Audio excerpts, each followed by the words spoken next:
SiriusXM. The Opie and Anthony Show. You're absolutely right. D.L. Hughley in studio. We're talking about New York City kids, radio shows, Flavor Flav. We're all over the place.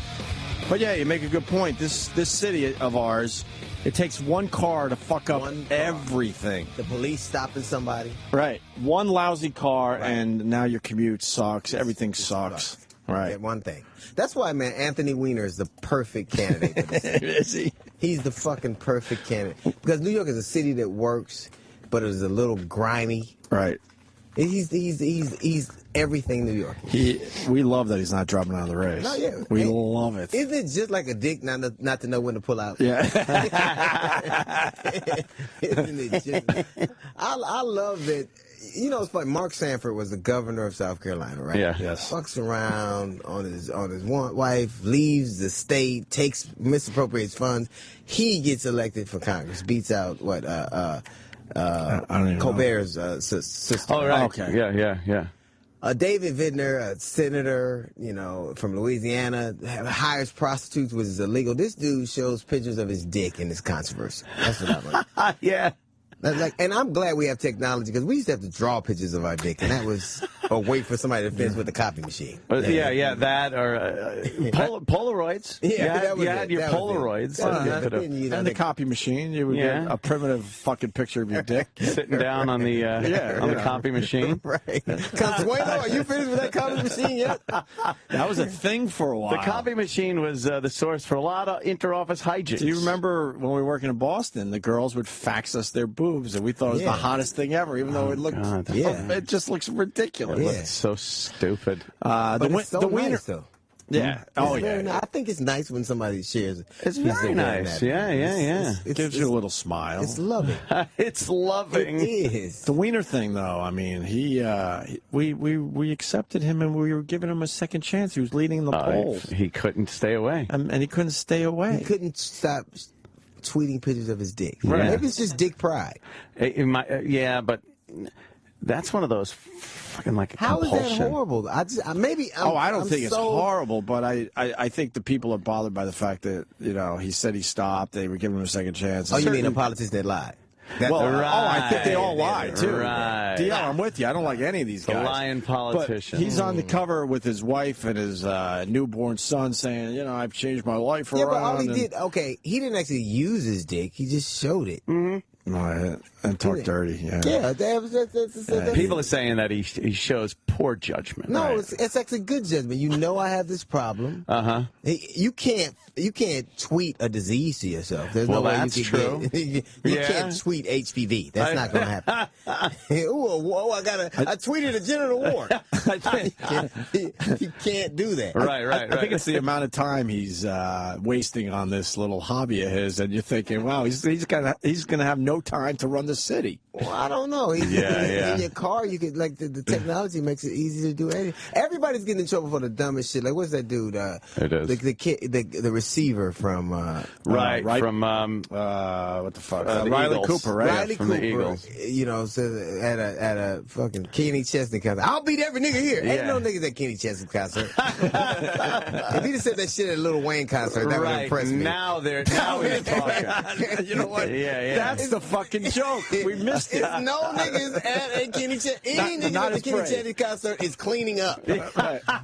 Not as brave as saying that. Right. If you say that shit at a Jay-Z concert, I'm impressed. Nothing but respect for that guy. He's not here anymore, but goddamn it, he went out like a man. And it's so funny. Like Paula Deen, he called her 12 man. Who knew niggas was so expensive?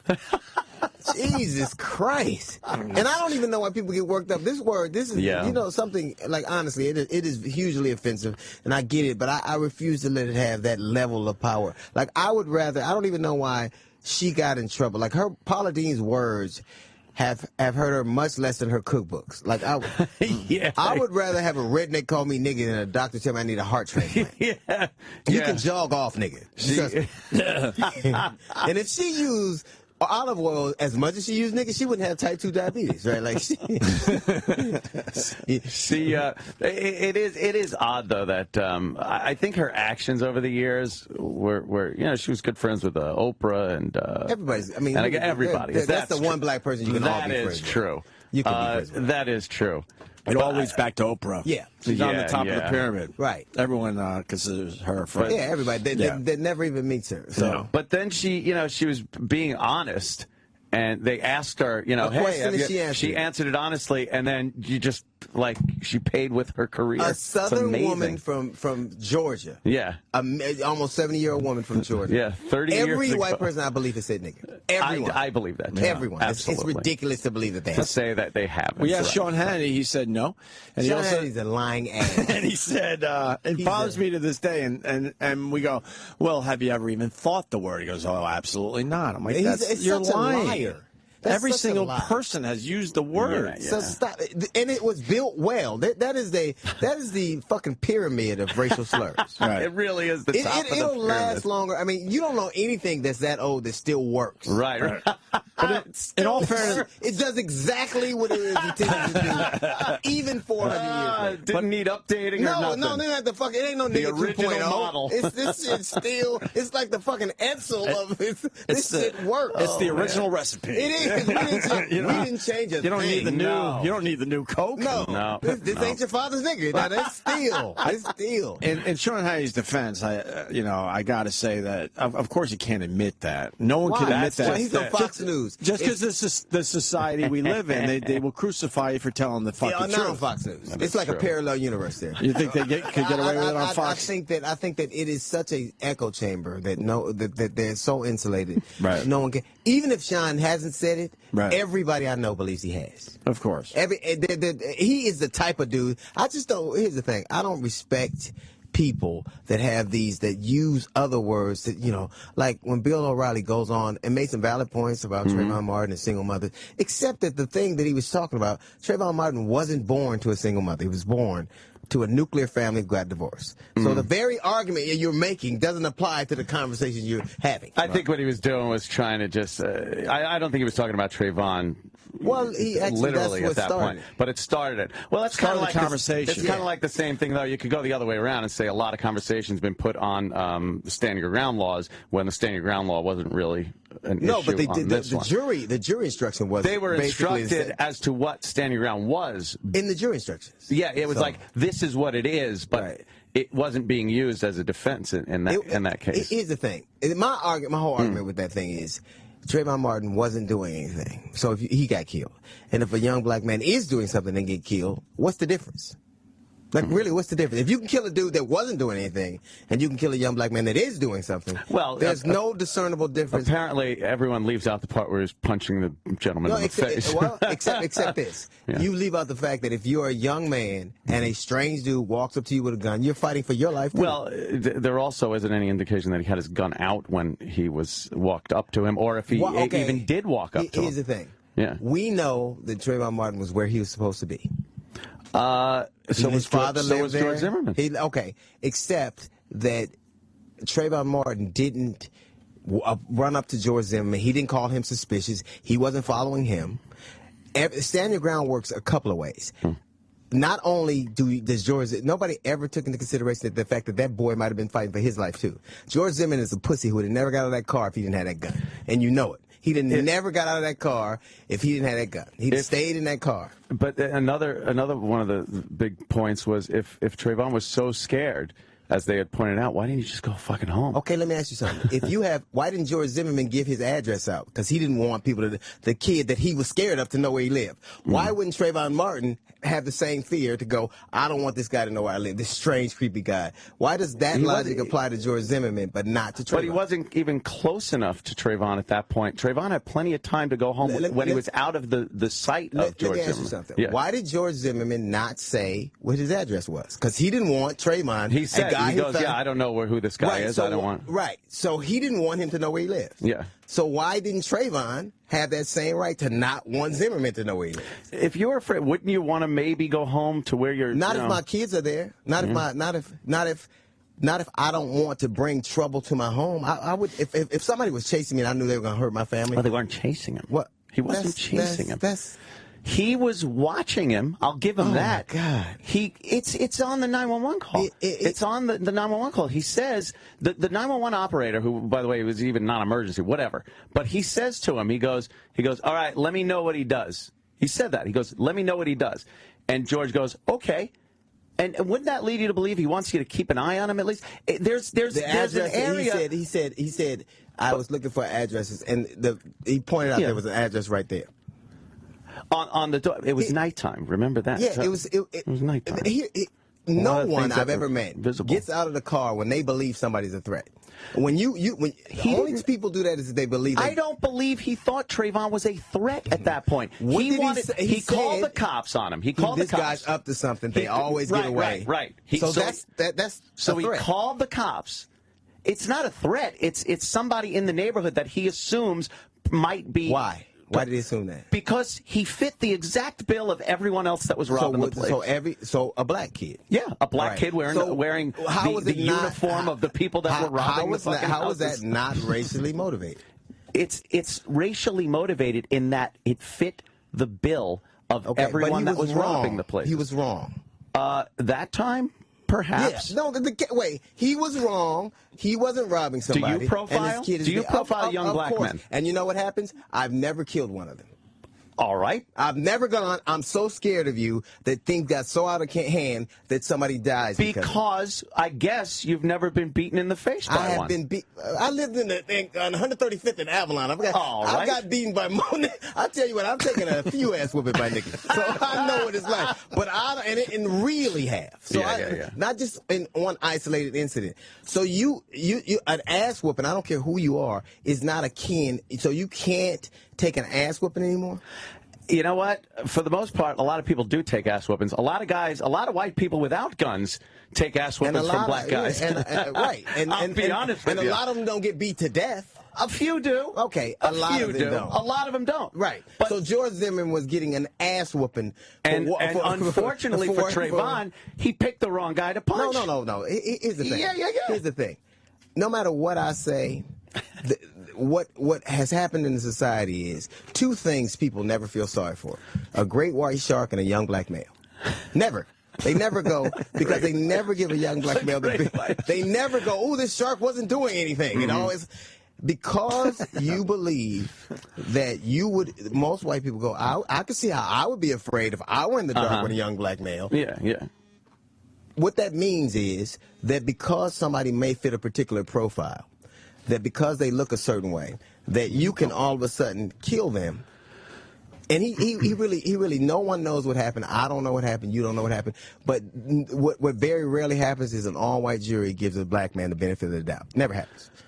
And that's not even anecdotal. That's just very rarely is anybody convicted for doing anything to a young We don't know everything that happened. We know somebody dead that didn't have a gun. But we have a good idea. There are pieces missing. If you take a fucking puzzle and you know it's a puzzle of a fucking 3 kittens, and there's some pieces missing. 3 kittens. You could say that puzzle, even though there's pieces missing, I know there are 3 kittens in this puzzle. Even though there's pieces missing, I could tell you it's not a globe. It's not a puzzle of a fucking, a prairie. It's that, even though there's pieces missing. That's what we saw here. We get George Zimmerman beat about the face. We get Trayvon, the only mark on him was the bullet wound. And okay, let me ask you, in the grand scheme of things, right. Would you rather take the ass whooping or a bullet? I'd rather take an ass whooping than a bullet. The problem, this thing has perpetuated itself all over the country. I don't care what. When you get an all-white jury, it's very. This is not just me. It's not even anecdotal. It's very rare that a white jury convicts anybody for doing anything to a black guy. Anybody. They always find a way to kind of. I remember Rodney King. They were going, well, look at it. They showed the video of his hand flinching while he was getting his ass. He's fighting back. No, he's getting his ass whipped. We have a way of rounding things to our perception based on our beliefs. That's just the truth. My experience, because I have a young black son who fits the profile. Absolutely. Then to me, it's just, it seems like it's open season on it. Isn't it within the realm of possibility that regardless of the jury's race, that the evidence showed that he was acting in defense of his belief that he was going to either die or suffer grave physical harm. I believe that anytime on anything, all women, all men, all blacks, you got the judgment that you got from the O.J. trial because there was no dissenting voice. It was all one particular group, which wasn't indicative of the population. It was just one group. You got all white women, not indicative of that population. Did you see that? There was one black woman who was Hispanic, black. But I saw her. She looked pretty black to me. You're right. Wet her hair. We'll see what happens. And then the prosecution tossed another black woman that would have been a juror because she was a watcher of Fox News. In a county that's 32% black. 32%. There should. My argument. There shouldn't be all one anything. It should be, when you have a situation where there's no dissenting voice, where there's nobody to explain this particular aspect of it, where there's nobody to say, bring another, you get decisions like this. But the evidence didn't do that to me. The evidence, well, you know what? I think you're bringing racial emotion into it more so than other that's people. Not, why, I think why is it that you... I believe an all-white jury can be more impartial in this case than an all-black jury would have been. It's never happened. I absolutely believe they could be more impartial. But it's not even anecdotal. Because it's never the racial emotion I've seen come out in this case with black people has been stunning. Why do you think it is? Why? Why? Because there's a perception that black people are being prosecuted with some level of racism going on in this country, instead of the fact that there's a lot of fucking crime going on in the black community. That's not it. Well, okay, you can't. Those things don't have. You're bringing in information that doesn't have anything to do with this particular case. For me, I think it did. For me, it is that my son is looked at as a threat, and because somebody feels he's a threat, they can take my son away from me.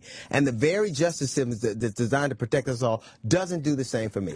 That's why, because that boy, I have a son that looks like that. That's not an anecdote. That's no, real. I believe you. Yeah. So my son could die and be killed. A good kid, gun school, and somebody could say, well, because he looked like somebody else. I could see how you're afraid. If white people never tend to go, I'll put myself literally in that situation. I'm not saying crime doesn't exist. It does. And I'm not saying it's not a huge problem in our community. What I am saying is that this thing is less about, you know how many of those people who are angry about this have sons who they have to worry about?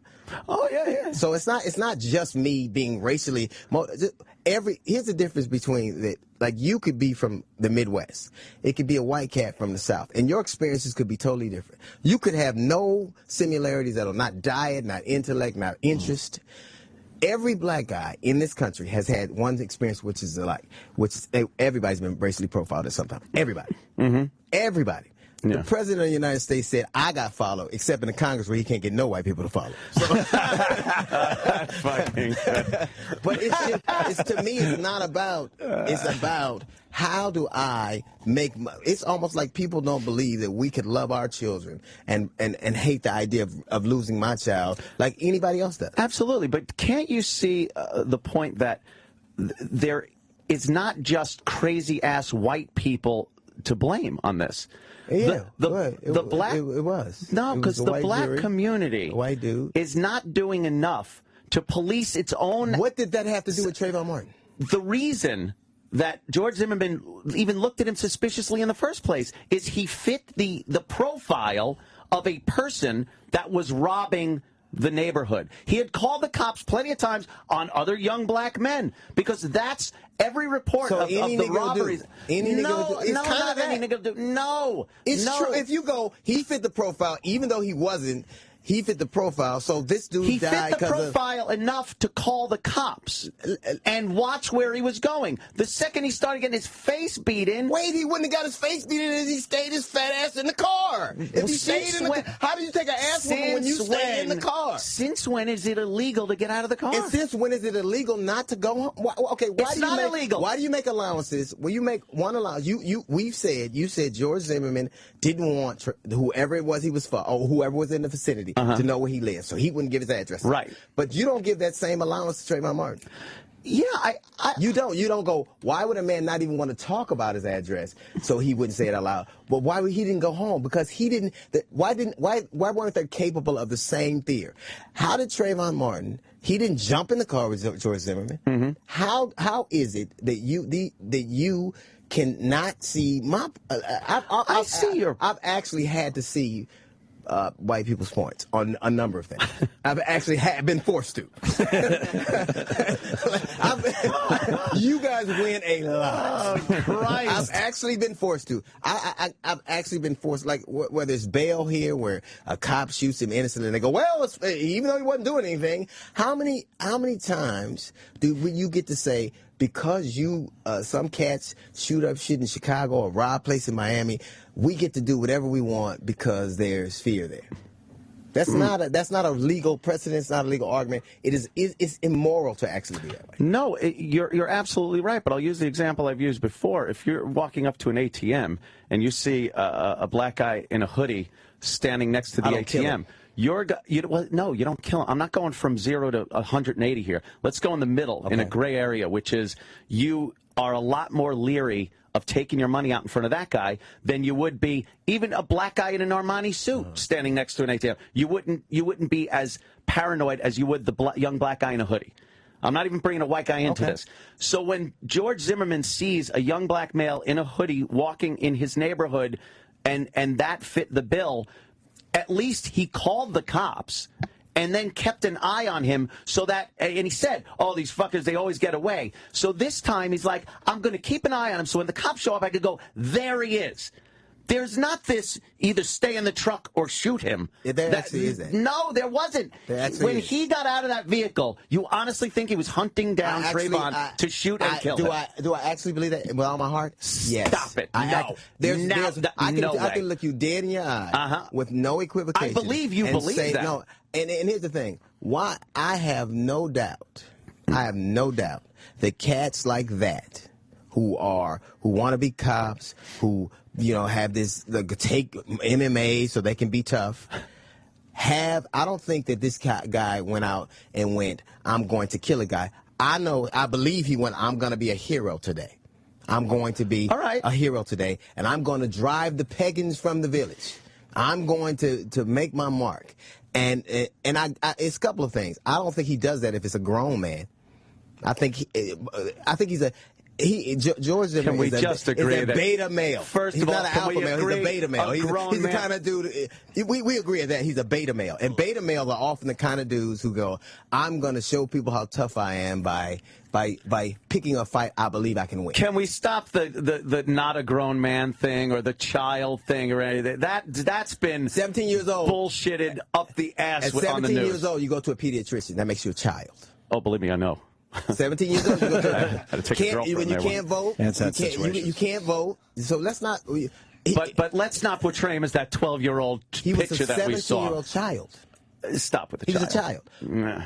Why? Okay, by it's not semantical. It's illegal. It's the you know what? I could pop up pictures of 17, 18-year-old or 16, 17-year-olds that have pounded people's heads in and killed them, and they're tried as adults for the violence of their crime. But they're being tried as adults. But they still would be 17.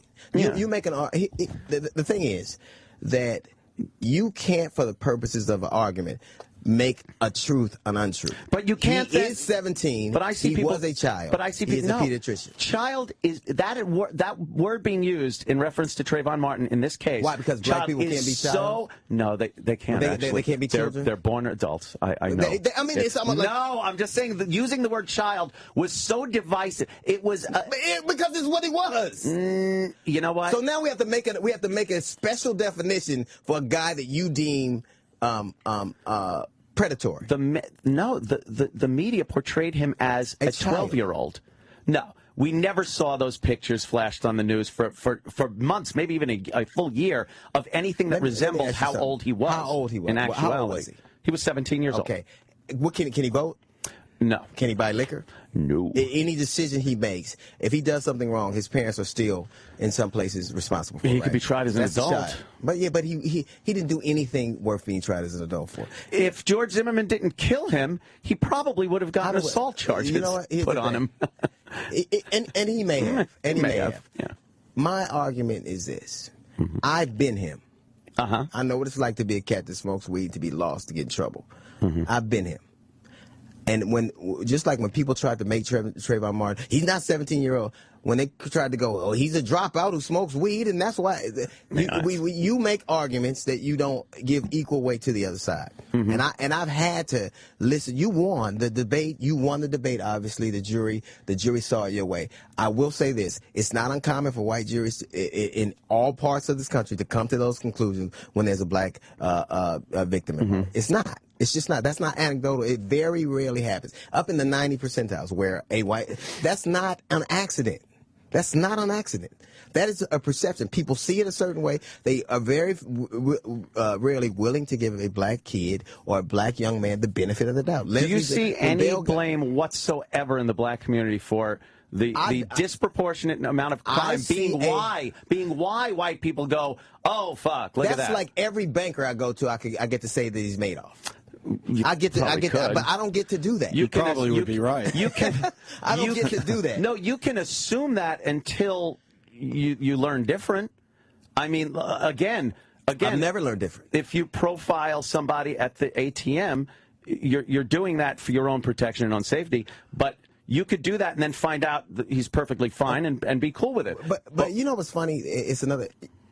Look at the Department of Justice and see who are the majority of people arrested in this country. 75% of them are white. 75% of them. And you know what happens in the justice system?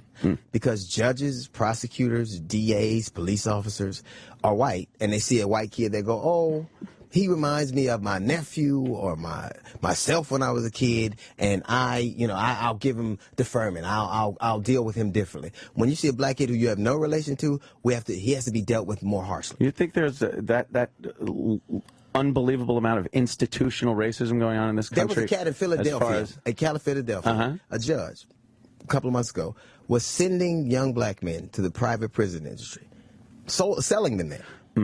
Yes, and he was a judge. Yes, I do believe it. There are plenty. I've seen cases where there's been black judges that have been so lenient on young black criminals that is when they do finally commit an amazing crime, you see there's the exception, not the rule. Whenever you see a young black male that has committed a huge murder, rape, whatever it is, there's this laundry list of priors that they have just been run through and let back out. And you know who we give them to? Other black people. Absolutely. That's to me another example of racism. When they kind of go, you can do whatever you want to you, but the minute it crosses over and I got to deal with it, it's different. Well, I see it the same way that there's a problem, but I see a problem in the black community as not recognizing the black on black violence and the perpetrator being more important than the victim. Did you ever see? I did a documentary called Endangered. One of Peabody Award, but I don't want to get it. All right. Stop it. I don't want to do that. D.L. Hughley. We talked about there. You have no argument from me there. But what you say is, well, because of black people still don't want young black men killing young black men. Of course. To me, that is an argument that, and it isn't race that's the biggest determining factor. It's poverty. Statistically, it's not race, it's poverty. So if you want to do something about violence and crime, there has to be something, at some level, you have to address what the core root of it is. There's 10 times the poverty in the white community than there is in the black community. That's a face argument, because there's 10 times the opportunity and the number of people. But you know how hard it is to be homeless and white? You have to be, you know how big a failure you got to be homeless and white? You have to, if you are white and homeless, then you're fucking, how could you be homeless and white?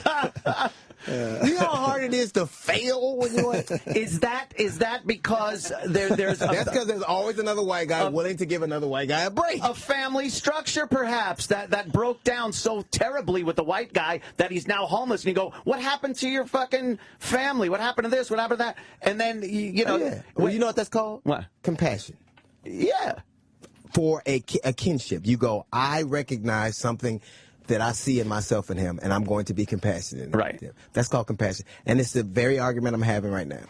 The two things people never have compassion for are great white sharks and young black men. The very thing you would never go, wow, he lost his family, and the same argument you made for, you would never make that argument for someone. You don't think that young black men... And the truth is, I'm getting to you. You know I'm right. No, I always listen to... And you're making unbelievably valid points. I understand. Absolutely. But you don't think that young black men have great opportunities in this country, even if they're born into poverty? Do you believe that? I absolutely believe that is an uninformed. No, it's not. If you get a well-educated young black man and put him up against a well-educated young white man for a job, the black kid's going to get it. It's just you believe I that? honestly believe that. I need to see more effort in the black community to get young black men to educate. Well, what does that look like to you? Because you said effort, there's no black community. It's fragmented, just like there's no Jewish community. There's no. I don't know why people believe that just because Martin Luther King. Because there's 70 years ago. There's such separatism. It's amazing how divided we are as a nation based on color. Yeah, because we started out that way. But let me make a point. You said that we all have the same educational system. You know that's not true, right? You do know that this. When I'll give you examples from my life, I won't give you. I donated. You could look it up. I donated to a school called Avalon Gardens 20 years ago, about 16 years ago. A library. I bought a library. In that book, 15 years ago, they had books in the library that said one day a man will walk on the moon. In the library. In the library. When my children moved from the inner city in Los Angeles to the Valley in California, they were so far behind and it was the same school district, they were so far behind from Los Angeles to West Hills, California, I had to hire them tutors that they kept to the day they got out of school. Now, my daughter's going to... Now, if I don't have those resources to do that, they start out at a deficit that they never catch up to. Then how does anyone replicated all over the country? Well, then where do these inspirational stories come from of these young black children that persevere, they called anomalies. poverty? They called the exception and not the rule. So you can't take an example like I'm the one black guy who can't dance. You saw me on Dance with the Stars. Anomaly. I got the lowest scores in the history of the shit. It's fun to watch, though. An anomaly. That's not that. Black people was calling me, what the fuck is wrong with you? So how do we fix the schooling, Dia? I think that you I do agree with you. You have to decide if it's important. Well, the country has decided it's not important. We do not like the edge, and I'm going to make you these allowances. The education age for the black male is akin to the ice age for the dinosaur. It really is. It's that stark. If you're not educated enough to take example, take advantage of the jobs. Because if you major in science and mathematics, chances are you'll do well. Chances are you'll do better. Sure. That we have to make and in some like West Indian African, they're usually when people win academic scholarships or academic decathlons, it's generally an Asian or West Indian. Right. That's just true. Yeah. So obviously there has to be a higher premium and value system placed on education, and obviously it does start. I think that the breakdown of the family is just universally you can attribute a lot of problems to that. I think that transcends white or black. I think it's one of the biggest issues is parenting and the family unit. But that's still, to me, what it takes is people to see past what they know themselves, what they see themselves. I've had to see things your way. I've had to. I would say a lot of people have had to. A lot of people of others have had to see things your way. Right. It's a disingenuous argument and not true to say that you've had to do the same. Not in that way, no. No, of course. What other way would I'm just saying we all have grown up with our crosses to bear. I'd rather have yours. Well, our burning crosses to bear. Exactly. Come on. This fire is hot. Jesus Christ. But I just don't like I'm not I like you. No, I like discussions we're like all this. Sum totals of our life's experiences. All you are what you see. Absolutely. And my experiences have been different. I would say I'm the quintessential American dream. I am. Absolutely. And I found a way to make it. I am the anomaly. I'm the exception, not the rule. How is it that we make more exceptions? How do we make more anomalies? We've all had to transcend something. We've all had to get. Not every white guy is born into this. That's not true. All white people are rich. All white people are rich. It's people.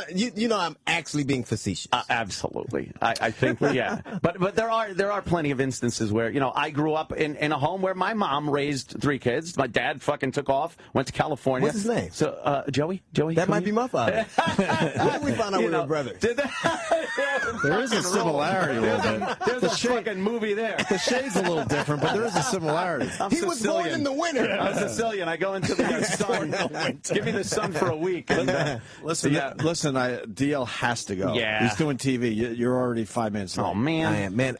You know what? Even though I don't see things Even the though way you're a racist motherfucker. I don't think you're racist. I'm kidding. I don't at all. I think you're a product of your environment. I don't. Well, that makes me almost sound retarded. No, it doesn't. I'm a product of my environment. I think that finally, to be able to actually speak like this is a good thing. Me too. Because people have just clammed up over the years and are petrified of either being called a racist or a fucking militant or whatever the fuck you want to call it. But I think an open dialogue is so important right now. And I think the fear of being put in trouble or losing your job. How the fuck does a grown man get in trouble? It's amazing to me, but they do. It's astounding to me. You've never seen whenever somebody says anything, I defend people's right. And you know me to say whatever they want to say. Right.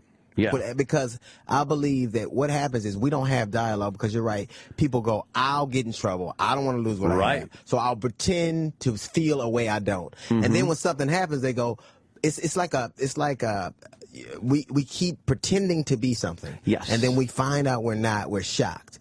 We're shocked. That I can't believe this still happens here because rather than have a conversation, now they're trying to tell people what to think. Right. It's wrong for you to think that way. And that's just that causes frustration and anger, and nothing ever gets solved. Just like to me, like when Jason Collins came out and said that he was gay, I was proud of the country for not, it made me proud that we've evolved that far. And I'm also proud that he played for the Washington Wizards and not the Packers, the Browns, or the Rams. That would